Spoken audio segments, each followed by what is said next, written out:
Dear listener and welcome back to the Lawyer Talk of Billion Vietnam. I am Đặng Thị Kim Châu and it's my pleasure to reconnect with you on today's podcast exposure. Pursuant to the Law on Personal Data Protection 2025, agencies and organizations are responsible for appointing a department or a personnel with sufficient qualification and capacity to protect personal data or engaging organization or individual to provide personal data protection services. However, in practice, many enterprises encounter the same concern when implementing this requirement, who should be designated as the appropriate focal point to perform as a data protection officer, or called DPO. Should it be legal department, the information technology department, the human resources department, or dedicated specialized units? The selection of appropriate model not only affects compliance effectiveness, but also directly impact how data is managed and operated within the enterprise. In today's episode, we will discuss three key issues as follows. First, the possible organizational model that enterprise may adopt for a DPO. Second, the requirement or qualification that DPO must satisfy.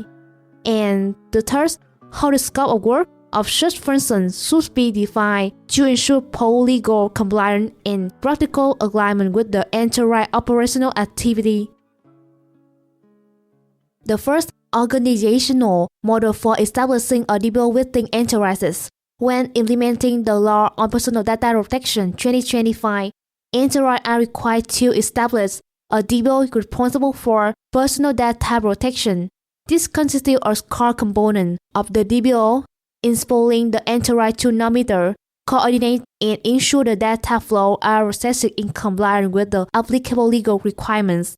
Firstly, regarding the organizational form of the DPO, enterprise may choose to appointing an individual or establishing an internal personal data protection unit.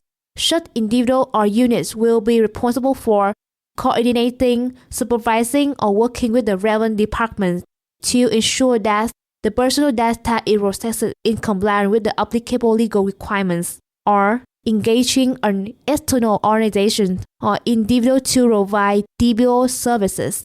Importantly, the external service provider must satisfy the statutory requirement on qualification, expertise, or experience on personal data protection under applicable laws.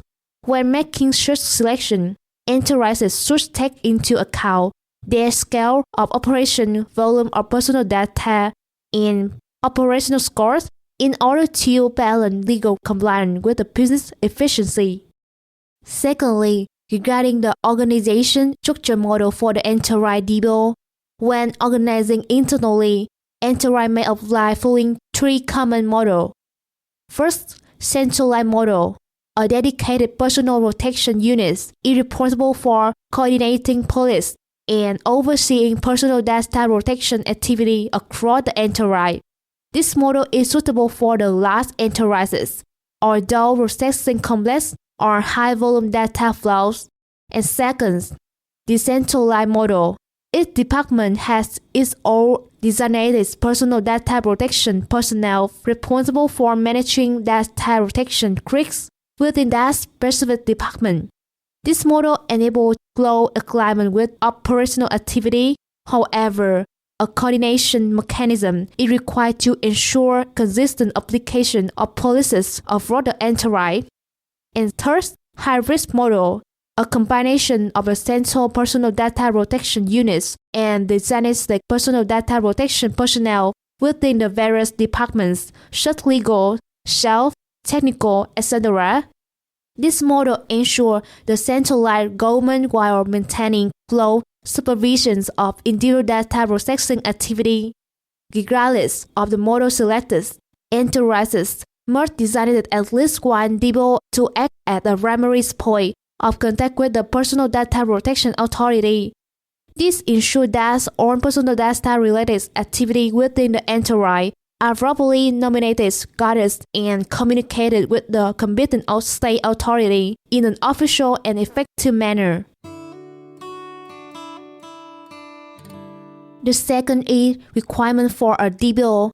In this session, we will discuss the requirements that DPOs should satisfy, as well as several practical issues commonly raised by enterprises.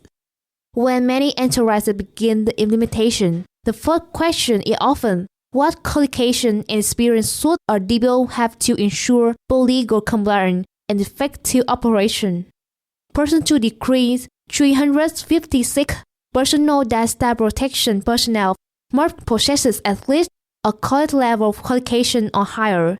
In terms of experience, for internal personnel, a minimum of 3 years of working experience calculated from the day of graduation. In one of the following fields, it requires legal affairs, information technology, cybersecurity, data security, risk management, compliance control, human resources management, or personnel administration. For outsourced service provider, the requirements are more stringent, requiring approximately 3 years of experience in similar fields. A common question raised by enterprise is whether one individual may concurrently hold multiple roles. For example, serving both as an IT officer and a DPO. This is permissible. However, enterprises must carefully assess such arrangement in terms of appetite, authority, and coordination capacity to ensure effective implementation. In addition to experience, DPO must also be trained in the specialized knowledge of personal data protection.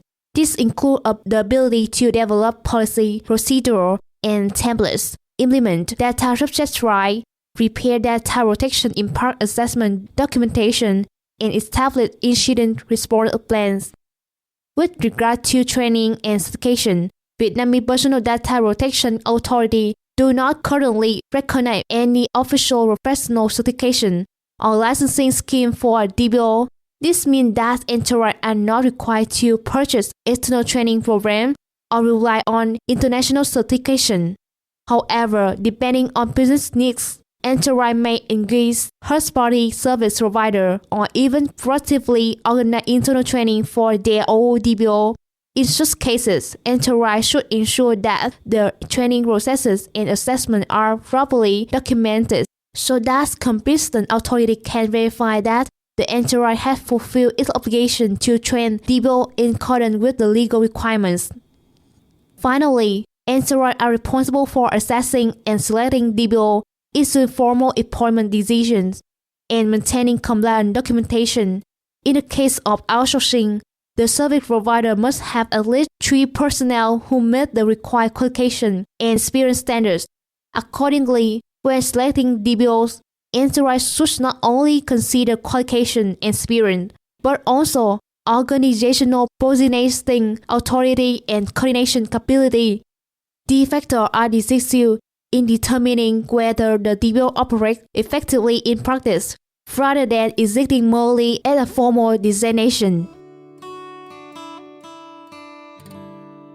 The third is clear responsibility of the DPO within the enterprises. Pursuant to the Article 8 of Law on Personal Data Protection 2025, violation of personal data protection regulations may result in administrative sanctions, criminal liabilities, or compensation for damages. Administrative fine imposed on enterprises may reach up to the 5% of the preceding year revenue in the cases of unlawful cross-border transfer of personal data, or up to 3 billion Vietnamese dong for other violation. Accordingly, the legal risks associated with the personal data processing within the enterprise are significant. In this context, the DPO plays a critical role as a key function enabling legal compliance, mitigating financial risk, and strengthening the customer trust. Firstly, the DPO is responsible for establishing internal policy, procedural regulation, and templates to ensure that all personal data processing activities are based on lawful routes and comply with the applicable legal requirements, and nominating the data flow within the enterprise to ensure that the personal data is processed in a lawful, purpose-specified, and transparent manner, and preparing, maintaining, and updating records and reports, including the data protection impact assessment dossiers, cross-border personal data transfer impact assessment dossiers, in annual compliance reports in case where the competent authority inspect or audit the entire personal data protection activity, and is establishing procedure for customer or employee to exercise their rights, including access, corrections, deletion of personal data or withdrawal of consent, and ensuring that such procedures are properly communicated within the organization, and developing or implementing the periodic trainings or capacity building program on personal data protection within the enterprise, and coordinating or implementation of technical security measures, and developing incident response plans in the event of the data breaches or glitches, and updating relevant personal data protection regulation and advising senior management on necessary policy and decisions. Secondly, regarding the limitation of liberty of the DPO, current law do not provide detailed revision in this regard.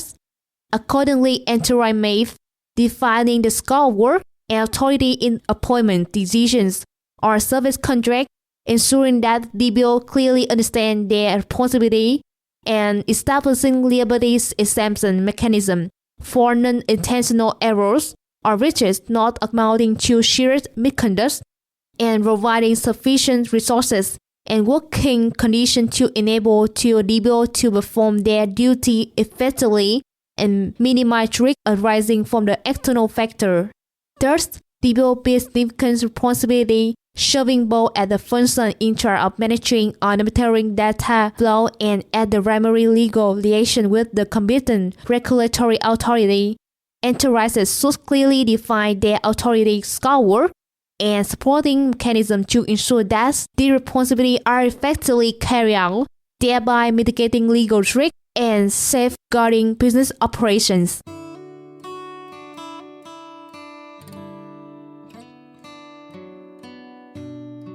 Dear listener, through today's discussion, we have reviewed the organizational model, personnel requirement, clear responsibility, and limitation of liability of the DPO. We hope that the information will help the enterprise better understand the pivotal role of the DPO and serve as the basis for effective implementation in practice. Should you have any questions or concerns, please feel free to leave your comment below. For more information about Lawyer Vietnam, please visit our website below the Lawyer Talk podcast screen. Thank you and see you again.